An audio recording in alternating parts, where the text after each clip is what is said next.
kisangibwa Buddu mu ssaza l'Eklezia Katolika ery'e Masaka era kyegulira erinnya ng'ekyalo ky'abannaddiini wano mu Uganda, nga ku bantu abangalira ku kyalo kino abasingako ba ddiini ya Kikatoliki.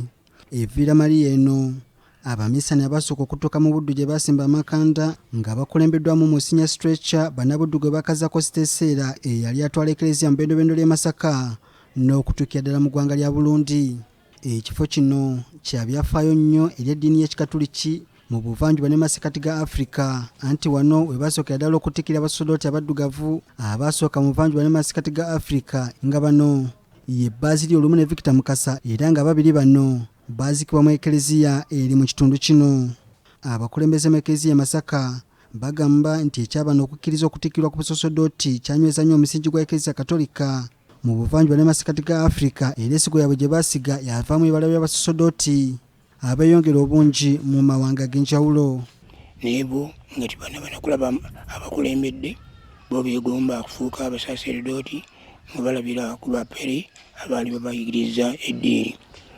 Kati abantu abo bamaze okwewaayo, Mukama n'ennakkiriza, kati ne tufuna abasaseredooti ababereberye abaddugavu mu mwaka 1913 ne tufuna abasaseredooti ababereberye nga basaseredooti abo Reverend Father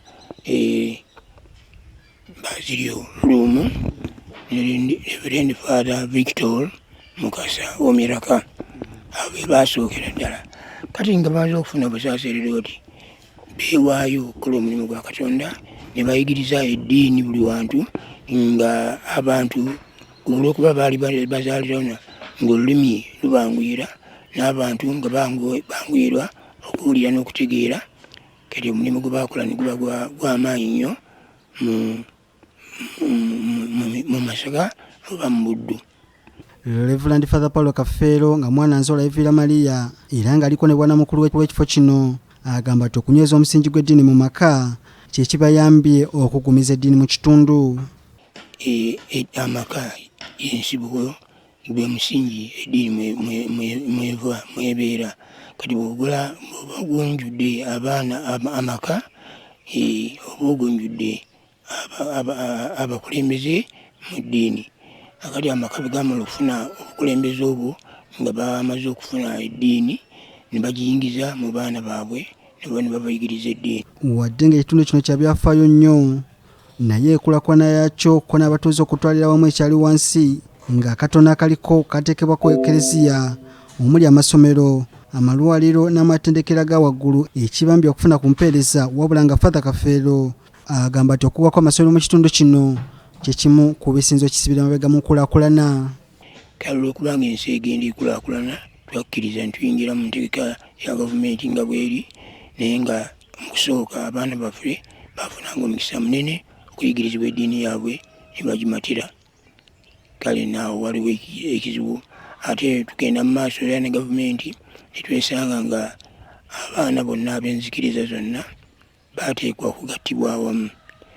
Ekintu ekiyinza okubeera ekirungi oba ekibi, kiyinza okuba ekirungi abantu b'eggwanga lyonna okukwatagana ne bategeeragana, naye ate kiyinza okuba ekibi nga abantu eddiini zaabwe zibalimu tibafuna budde kuziyigiriza kimala.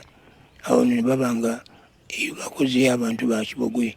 Ekyalo kya Evira Maria oyinza okugamba nti kino kyamamirwa Eklezia, anti mu buli ludda kyetolodde ebifo bya Eklezia omuli amasomero, amabanguliro g'abannaddiini okuli ebbanguliro ly'abasisita Bwanda, amabanguliro g'abasaseredooti okuli ery'e Bukalasa ne Katigondo. Ekintu ekijjayo ddala ekifaananyi ky'ekitundu kino naddala ku ludda lwa Eklezia Katolika. Evira Maria wano era waazikibwa abasumba babiri abakulemberako essaza lino ery'e Masaka okuli Bishop Henrico Stretcher amanyiddwa nnyo nga Siteeseera n'omwagala w'abangi Bishop Adrian Kivumbi Ddungu.